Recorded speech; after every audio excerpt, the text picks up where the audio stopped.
Huwag kang uhaw sa atensyon. May mga taong gustong-gusto ang atensyon. Pero may mga pagkakataon na mas nakakasira ito kaysa nakakatulong. Ngayon, pag-uusapan natin kung bakit huwag ka dapat uhaw sa atensyon, lalo na sa pag-ibig. Ano ang pagiging uhaw sa atensyon? Ito yung pakiramdam na kailangan mo ng constant validation. Likes, chat, assurance, para maramdaman mong mahalaga ka. Bakit hindi ito healthy? Pag hinahabol mo ang atensyon, parang sinasabi mong kulang ka. Unti-unting bumababa ang respeto, lalo na sa relasyon. Paano ito nakakaapekto sa pag-ibig? Ang taong uhaw sa atensyon madalas ay napapagod ang partner. Imbis na koneksyon ay nagiging obligation. Ano ang dapat gawin?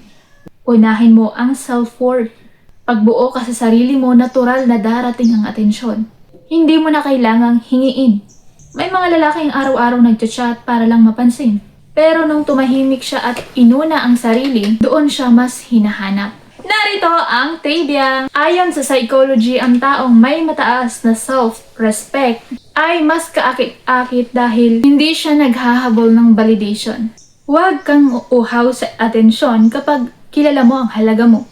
Kusa kang mapapansin.